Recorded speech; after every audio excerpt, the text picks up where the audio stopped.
Hello and welcome to my channel. Today we will be discussing why I highly dislike P. Diddy. Please be advised that these are just my opinions. I highly suggest that you do your own research before making an opinion based on one of my videos.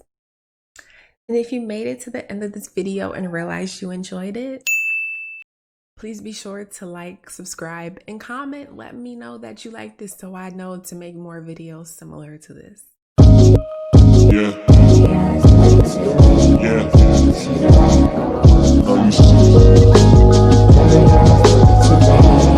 Okay, so here's the deal. I strongly dislike P. Diddy, and in this video, we're gonna talk about why. Okay, so reason number one why I do not like this man is because of his narcissism. Now this comes full circle, so please bear with me. Let's start off with the name changes. P. Diddy was born Sean John, I believe, and he started off being called Puffy in his childhood. In 1990, he changed it to Puff Daddy. 2001, P. Diddy. 2005, Diddy. 2006, P. Diddy again. 2008, Sean John, which I believe is his biological name. 2011, Swag. 2014, Puff Daddy. 2017, Brother Love or Love. And I'm pretty sure now we're just back to being Diddy or P. Diddy or whatever. But if that's not the most narcissistic thing I've ever heard in my entire life, I don't know what is, because the only reason why you would change your name so much in the first place is to get some type of attention, unless he was just depressed or something. I don't know, but that to me is very narcissistic. I feel like the name change basis comes from being in the limelight. So whenever you need some new press for anything that you're doing, if I look back at the dates, I can probably see that he had something probably launching, possibly like some new Ciroc or a song or something that he just needed attention for. He's like, okay, let me go and change my name. And I get it, but like, who changes their name like 200 times in a lifetime? Crazy people. I bit my tongue when I said that. So I need to stop talking mess. And now we go to bullet 2 of reason 1. So this is still the narcissistic box. If you wanted a producer that was always getting on a track, dancing in the videos. Any artist out there want to be an artist and want to stay a star, and don't want to have to worry about the executive producer trying to be all in the videos, all on the record, dancing. Come to Death Row. That's very narcissistic. Now, we all know there are producers who get on songs, like Dr. Dre was on songs with Eminem all the time. But I feel like he had some sort of talent. To me, I feel like P. Diddy does have a talent. Like, I can't say that he has songs that I didn't bop to or I didn't like. Okay. But when it comes down to his other artists, like, you don't have to be in the limelight. When it comes down to it, I feel like P. Diddy wanted to become rich and famous. And that's very understandable. Like, you want to be famous, but sometimes those characteristics lead you to becoming, or those types of hopes and ambitions lead you to become a very terrible person in the long run, especially if you hit that fame very early in your lifestyle and it affects a lot of things. And that brings us to our part 2, which is relationships. Okay, so relationships, right? We all know. We know. You know, I know, we know. What I just recently did research on was his first baby mom, which I just watched a documentary, and her name is Misa Hilton, I believe, MISA, if you want to Google it. I'm gonna link the documentary that I watched below. I only watched one documentary. Pretty much everything that I'm saying is something that I've already knew, but this documentary popped up on my YouTube as a suggestion to watch, and that is what inspired me to make this video. Misa Hilton was his first baby mom. They met before he became famous. They met when they were younger, and I believe that she was with him when he became an intern at Uptown Records. She was with him when he got that promotion to be at the top. I don't remember what the actual logical name or the correct terms for layman's terms, whatever. But I know he was like a producer and he helped whatever group. I don't know. But that's not my point. My point is that she gave birth to his first child, and shortly after that, they broke up within like a few months. And that's because he couldn't commit to his family, and all he cared about was making himself happy. So he basically left his family, and I believe that somewhere down the line, Misa became homeless and lived in her car. Don't quote me on that, but I seen that on Twitter, and you know, I don't know if you know how I feel about Twitter, but I freaking hate Twitter. So that's that. There was a quote that she said in this documentary that made me She said that he was like a manager and he had his life planned in mind. As a boyfriend, he was like a manager, but he was very particular about the way we dated and the things we did and the way we carried ourselves and the places we went, because, you know, he had his life plan in mind. So when I hear something like that, like, oh, he was like a manager, he managed a relationship and he had our life planned in mind, to me that screams like, oh, you're gonna do what I say, bitch, and you're not gonna say nothing. Like, if I want to go out here and not care about my family, if you gonna stay here or you gonna leave, like, to me it wasn't like he really cared about. That's just to me. I don't know him personally. So when I hear something like that, to me, in my head it says, okay, so he basically was controlling you and you really didn't have a say on if you wanted to continue your career, because Misa had her own career. I believe I don't know if she was a singer or a model or whatever, but she had her own career. And when she's messing with him, and now her career probably could have been bigger than it was, and we would never know. It could not, you know, she might have not met him and still not be as widely known. I don't know, but I just feel like he kind of didn't support her in her dreams, and he made it more about making sure that he was the sole provider, which is what many men do. But at the same time, if you have a woman that wants to work and wants to do things, like, I feel like you should just be supportive and help out, especially if you have a certain amount of money. They broke up after he got famous, so he could have did a little better with that relationship. But yeah, the gist of it is that he couldn't commit to his family because he's a narcissist and he only cares about himself. So next we move on to the late and great Miss Kim Porter, may God rest her soul. She became involved with him, I'm not 100% sure when, but it was in the late 90s. She ended up giving birth to his second child, which I believe was also her second child, but I don't know anything.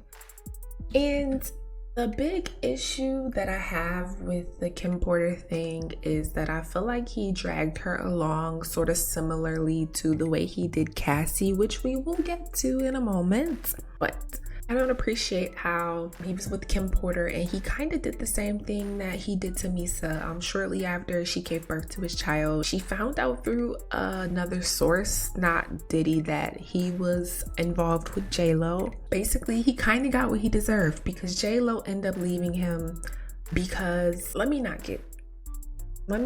the story. So he ended up getting with J-Lo.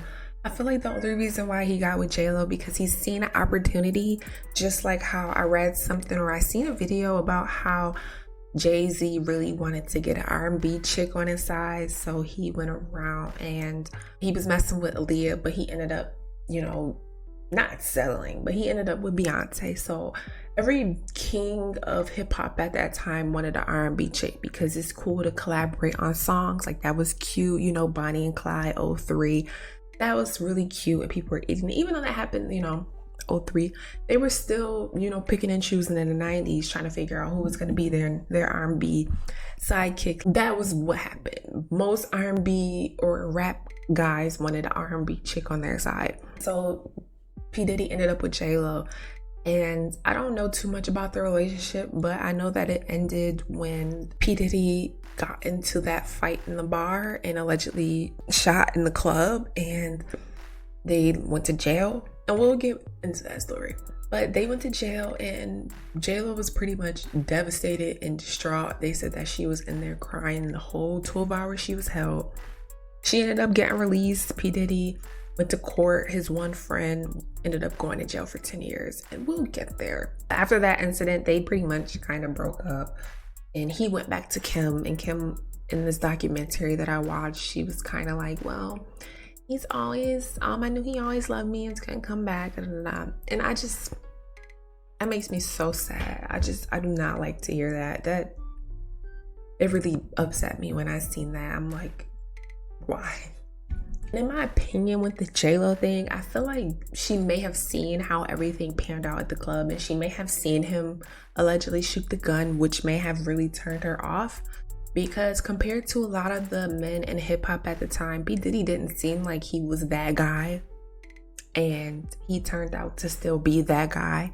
So I think it really turned her off a little bit towards his character, because that's not cool if you're in a club and you're shooting and there's a crowd of people, and clearly he doesn't have that much aim, because I don't think the guy who he was fighting with injured at all, or I don't know too much. But there was a certain situation that was similar to this back in the 90s where they threw some events, a basketball event, and there were so many people that they basically over promoted it to where they had more people come than they could actually fit at the event. So people were literally trampled to death. And from this documentary I watched, P. Diddy seemed very upset at the fact that people lost their lives at an event that he threw.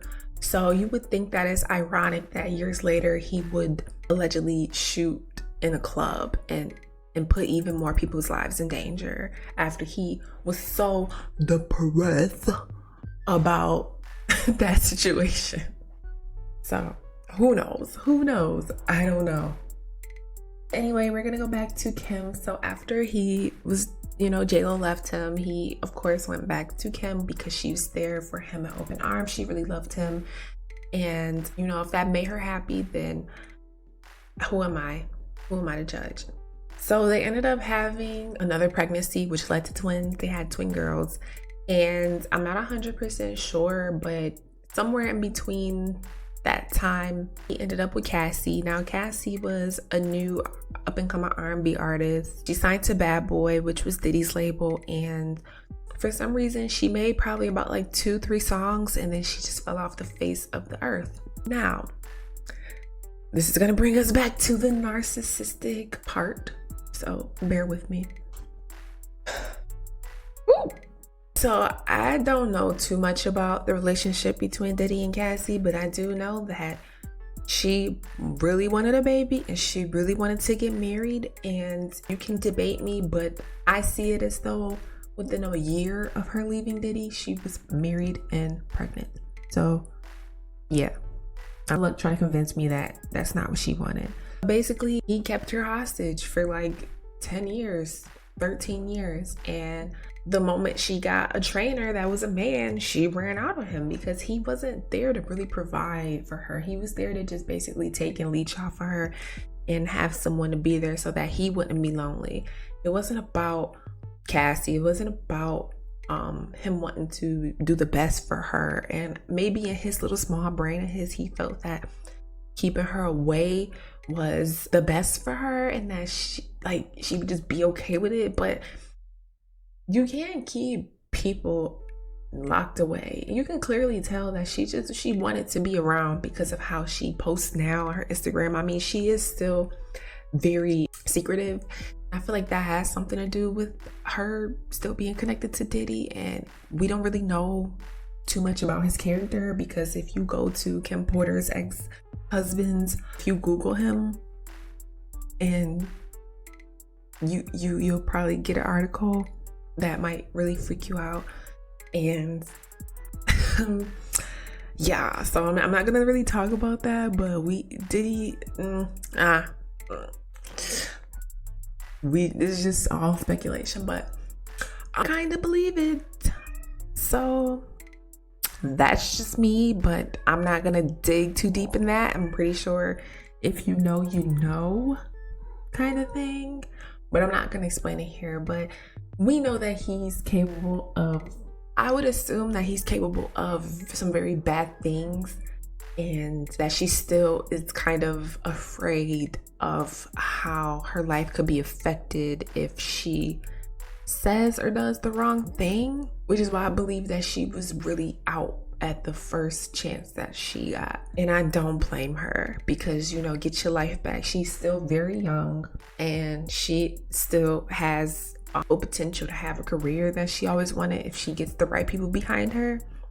And I'm full support of Cassie. Like, I don't know, but I do believe that a lot of the things behind the Cassie situation and Kim Porter's departure from this earth had to do with possible shady business. And that leads us to our point 3. That's like 6. 3. Our third point here is that he's a really shady business guy. And with this part, I'm going to use the help of Twitter. So I have a tweet here from Brian Breedy. He was from the group B5. I'm not going to read the whole tweet, but basically he was just reminiscing on how it's been 15 years since they released their first subgroup title, B5. If you don't remember B5, they were the guys that sung the song. I just remember a school bus, and they were sitting on top of the school bus. All I do is think of you. I can't wait to get to school each day. That song. But yeah, one of the group members, I can't really tell which one it is because they all kind of look alike too. But he basically posted how, how he enjoyed being successful and, how it was fun, but he's just kind of still upset how he didn't get all his money. And that is something similar to what happened to Mace earlier this year when he posted about how he didn't get his money. And you got to think about his other talents like Diddy Kane, Day 26. And you got to look at, has he really had anyone under him that has been remotely as successful or close to as successful as he is? Now, when I say this, right, you look at Lil Wayne. Lil Wayne brought in Drake and Nicki Minaj. Right now, I feel like Drake might be probably higher. Actually, I know for a fact that Drake is higher on the scale than Lil Wayne at this point. So I know that there are a lot of label executives that don't have artists that become more popular than them. And that's not the point, to have artists just become more popular, but you want your artists to become successful. And in terms of Diddy, I feel like I've never seen one of his artists become successful, because they always end up dead. They always end up going crazy, in jail, broke. It's just something happens as to where Diddy funnels all the money he can get out of them, and once he realizes that they're not what the kids say these days, hip. He's not hip, or they're not hip. He goes and it's just done for them. Ironic that through a lot of tragedy, I've become famous, and sometimes I look at that and I say, that's kind of up. Or if he has too much of an issue trying to control that person, they're just gone.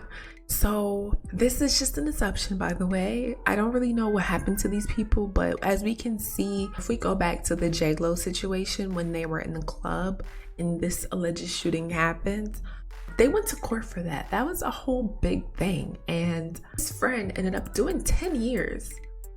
And I just feel like he threw his friend under the bus. And I don't feel like that's necessarily fair. And I understand that, like, okay, this is the biggest artist. You want to make sure he was with J-Lo and Diddy. So out of J-Lo, and if it's me, J-Lo and Diddy in a car and it's a gun, I gotta take the charge. You get what I'm saying? Like, it's like the Star Brim Cardi B thing, where Cardi B was in trouble for something and Star Brim allegedly took the charge, and she made sure that her friend was good in jail. So I feel like that's the sort of thing. But when it comes down to it happening more than once, like a post that I seen on Twitter, like, I hate Twitter, but actually this is on Instagram. This was the Shade Room. And this really made me mad. Now, the Shade Room posted, fresh out. As we previously reported, hashtag Loon is fresh out, y'all. Guess who's in the comments? Diddy. God is great. Welcome home. Get at me, King Love.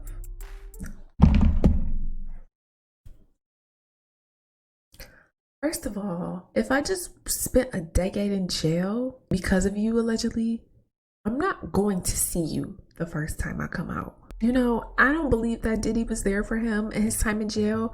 I believe that he may have probably, you know, made sure he had enough money to eat, but I don't know too much, and this is just my assumption, but I don't believe that he was well taken care of, because if that was the point, you would be on Instagram in the Shade Room comments talking about get at me, King. You would have been talking to him before he got out.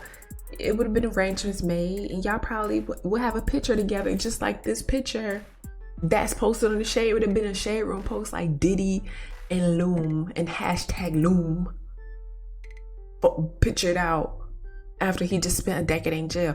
No, it wasn't that. It was a picture of Loom and his friends and his peoples. And Diddy is trying to get that clout again because they reposted. They was like, Diddy's in the Shade Room.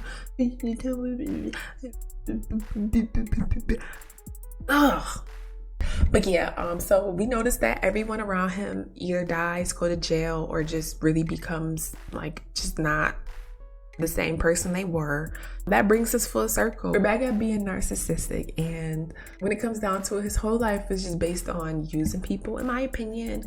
And I feel like he doesn't necessarily care about the people that loves him, and he takes advantage of those people that loved him, because you always need support from people. And I feel like everyone he's loved has probably supported him in a way that he didn't support them back. Because if you look, even like back with Kim Porter, like she was a model before she was with him, and she really, I mean, it was in the 90s, but you know, people like Tyra Banks, now you still know them. And I feel like Kim Porter was absolutely gorgeous, and I feel like she had potential to be in those same categories as when you hear Tyra Banks, Naomi Campbell, you hear Kim Porter. And in my head now, that's what I hear, because, you know, I've put her on that pedestal myself. But even though Tyra Banks is like, that's another video. And I have some Twitter comments that I just want to address. So in that B5 tweet, someone retweeted it and said, Diddy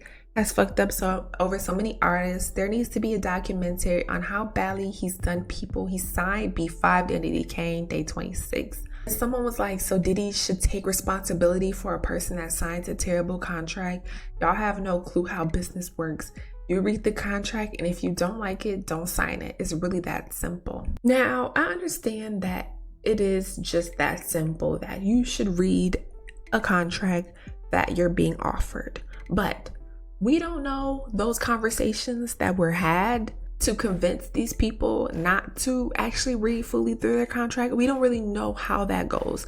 When you look at B5, I see a bunch of children, and I know that, you know, they should have their parents around, but we don't know what their parents did. We don't know how much of an education they had, and we don't know what they were told before signing. We don't know if they were told, hey, we're gonna produce, you know, an album, we're gonna do a couple videos, and we're gonna give you $500,000 each, but you just gotta sign this. And then when they signed it, you know, it's like, cause I feel like when you give somebody, I get it, like at my age and then with my knowledge, I know that if I ever became like a rapper, I need to read the contract fully, because that's just common sense to me. But when you go back to 2005, and if I look at myself being like 13, I don't know how old I was in 2005, but I look back in 2005 and I see like B5 as being like 13 to like 17. And if I was 13 to 17 in like 2005 and someone was telling me, yo, you can have all this money and we gonna put you on TV and have a music video, I probably would sign it, not really understanding what was going on. Now, when we talk about Diddy Kane, we talk about Day 26, we gotta realize this is a TV show, and this was making the band.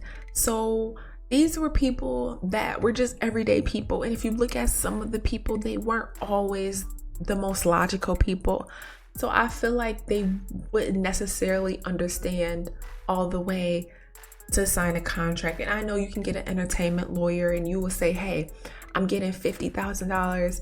If you look over this contract, I'll give you, 10 of that. And you just make sure that is right. Once I sign a contract, I'll give you 10. Like something like that. I know there's people out there that does stuff like that. But when you get a lot of money thrown in your face, and if someone tells you something that sounds good, like, hey, we'll do 2 albums, you're gonna be famous, blah blah blah, and you're working with someone who's already very established, sometimes it's not just so simple to read over probably like a freaking stack of papers like that. When you're just excited and you're happy that you're finally being acknowledged for this craft that you love doing, it's not always just that simple.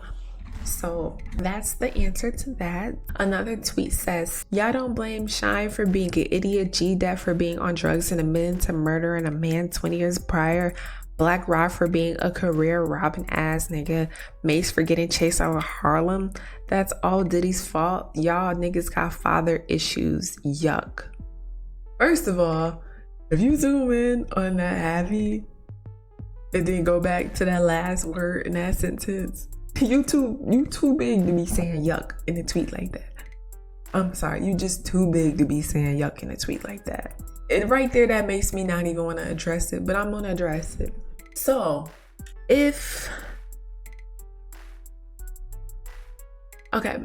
so we know that Diddy helped a lot of people in his upbringing, not his upbringing, but his rise to fame. He's helped a lot of people, and as he was famous, he helped a lot of people. So we gotta think about it. Yes, Shine may have been an idiot, but we gotta realize that he probably was influenced, and there's a lot of people who go to jail for a long time because they were influenced. Hence, if you ever watch Making a Murderer, that I believe was heavily influenced by someone to do something. And that brings us to G-Dep, and he admitted to murder. Okay, he was on drugs, but why was he on drugs? Let's get into that story. Why, what? How did he get introduced to that? Was it one of these parties that used to be thrown at Diddy's mansion? Did it become uncontrollable? Do we know why he became on drugs? Do we know why he admitted to doing something if he didn't do it? Do we know why Black Rob? I don't know who Black Rob is, so I can't really address that. But Mace, yeah, he got chased out of Harlem, but even before that, he still didn't get money from his art. Like, imagine if you take like 6 months working on the album and you really don't get a good percentage of that. And I get it, like, you gotta pay these people, you gotta pay that person, you gotta pay these people, you gotta pay a lot of people. But to not get an investment on your return, something that you've worked on, something that you spent a lot of time on, you can't get that time back. That's not cool. Like, you can't just take advantage of people and use people and just think that everything's gonna be all good, and that we should just move past that and look forward and not care that you've ruined so many people's lives and that so many people haven't recovered. So many people died because you have been a part of their lives. Like, I get it, like, Mace was ran out of Harlem, he was talking stuff, but that don't take away from the fact that he didn't get his money. Like, we get it, Shine was an idiot, but that don't take away from the fact that Diddy was probably his inspiration, his idol. Like, he was helping him become in the music business. They did a song together, I believe. Like, unless I'm getting him confused with Loom. I'm pretty sure I'm getting him confused with Loom. But it's people that he clearly had relationships with, that clearly trusted him, and he probably did them shady. Another tweet, why just Diddy? How about these white executives? Yeah, let's just cancel our great Black iconic men.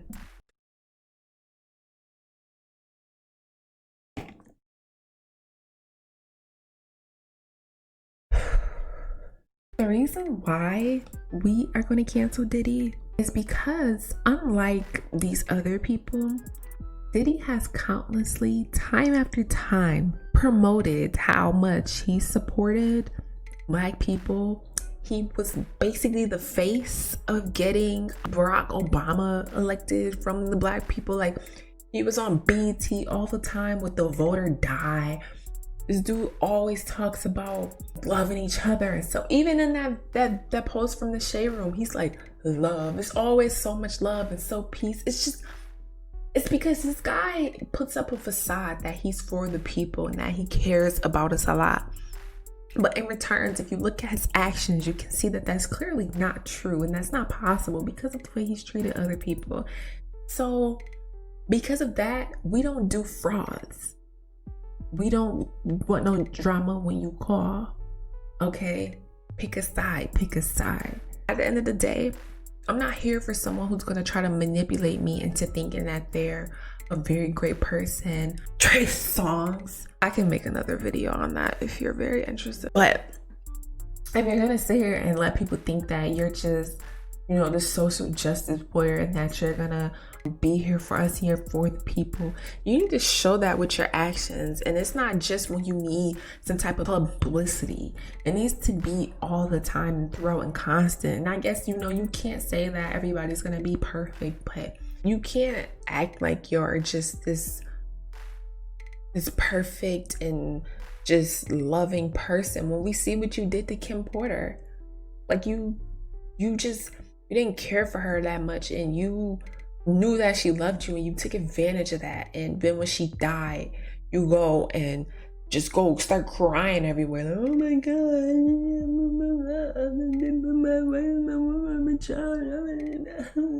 like, I don't care how you feel. Like, fuck you. Like,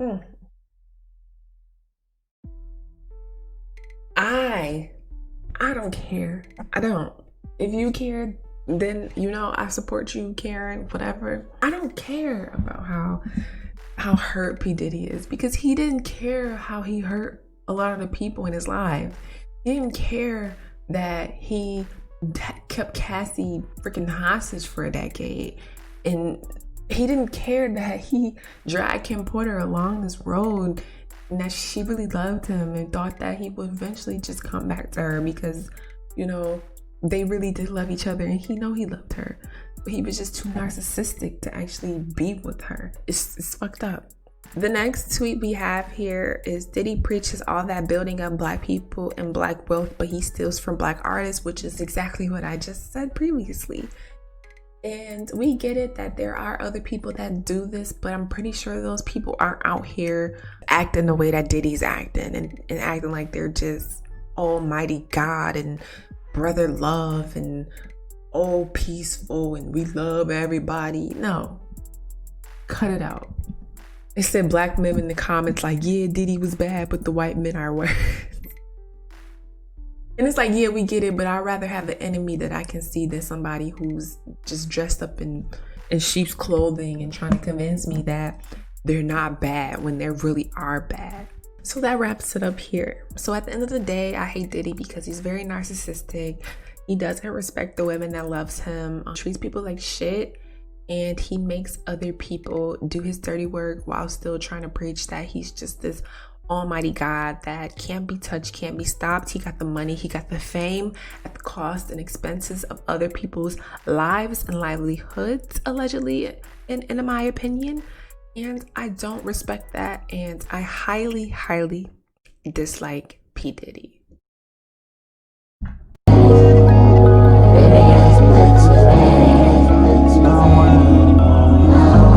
know you see the writers on the wall, but you can keep on flying if you want.